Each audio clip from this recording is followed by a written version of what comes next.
Hola, bienvenidos y bienvenidas a esta tercera tutoría que trata sobre la fluidez de la lectura. La fluidez de la lectura, esta es la habilidad de leer con rapidez, precisión y expresiones apropiadas.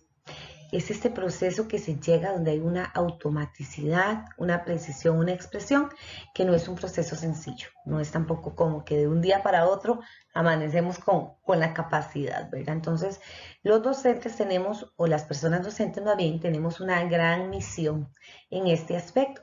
Y es llevar, mediar, ser ese andamiaje para que los niños y las niñas puedan llegar a este proceso en disfrute.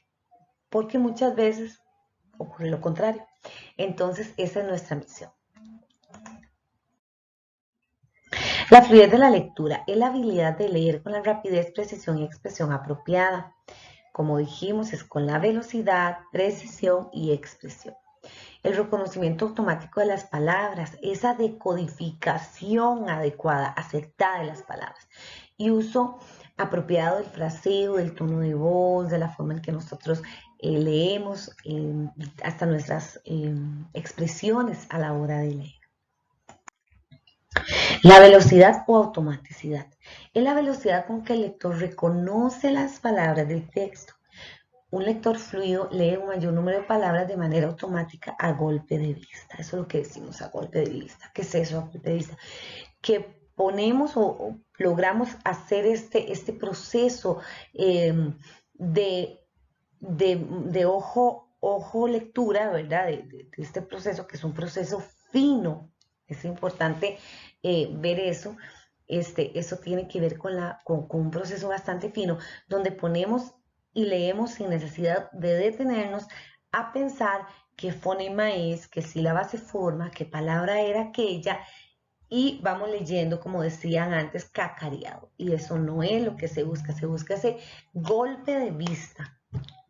Y comprensión, ¿verdad? Porque no vamos a leer por leer, es un proceso cognitivo bastante profundo.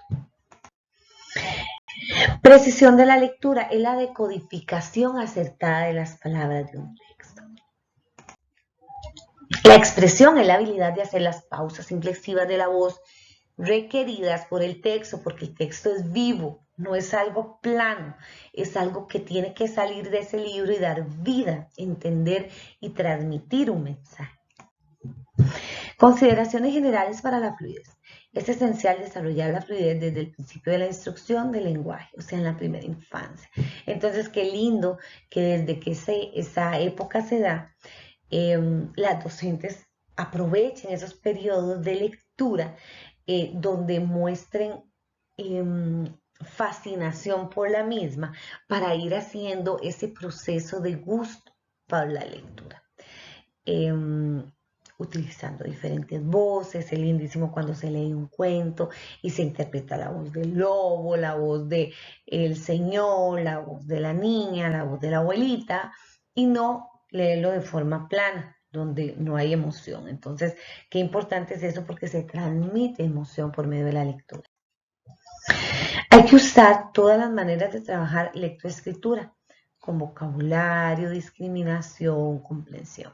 Entonces, para llegar a esa comprensión, ¿verdad? Entonces tiene que haber todo este proceso entre más vocabulario, bueno, vocabulario del contexto, es importante que el niño tenga, es importante que el niño y la niña tengan vocabulario fuera de su contexto, donde tengan aprendizaje de vocabulario nuevo.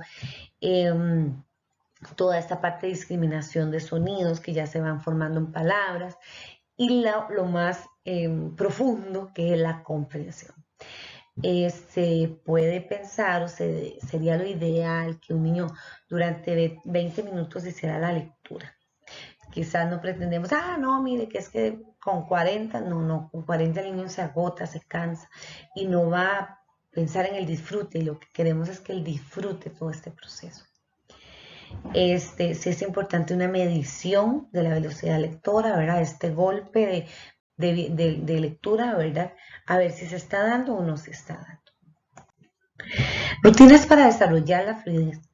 método original de lectura que sea repetitiva, la lectura repetitiva simultánea, la lectura en eco, la lectura repetitiva asistida por una grabación, a quien leo, la lectura oral orientada a la fluidez, la lectura para el desarrollo de la fluidez de la lectura.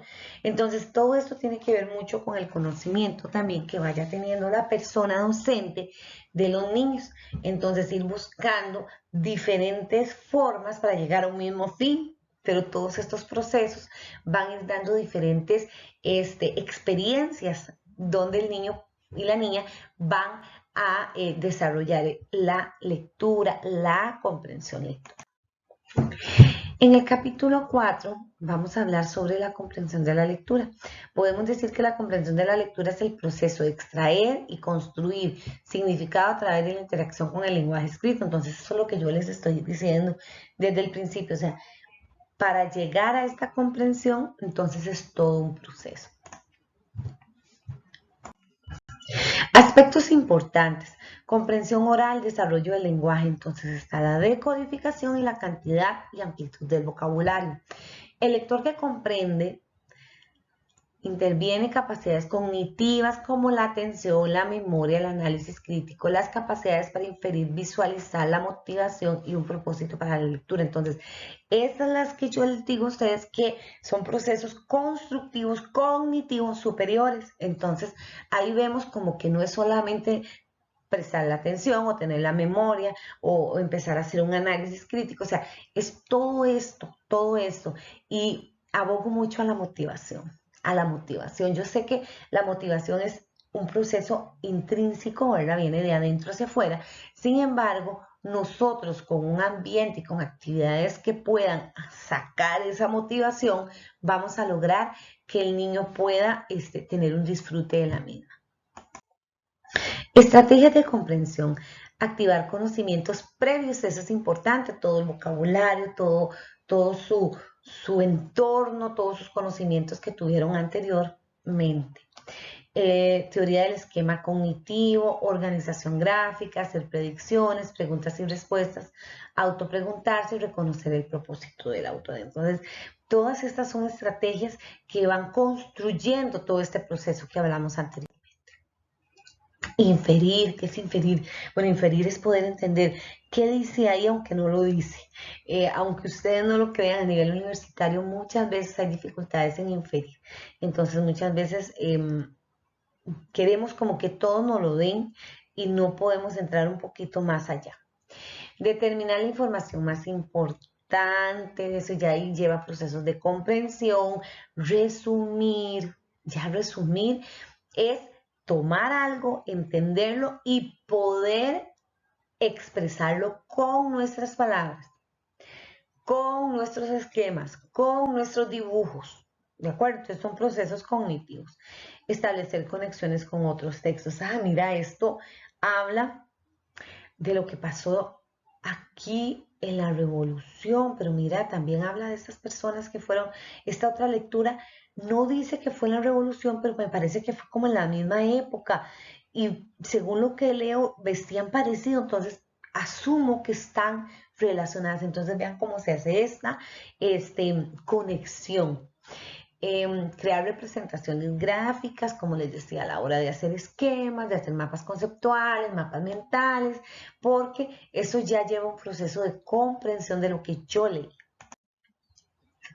Bueno, muchísimas gracias por su atención. Este tema me apasiona. Estoy segura que para ustedes también fue importante. Sé que saben muchos al respecto, pero también espero haber podido contribuir a que su proceso de aprendizaje sea más sólido en este tema.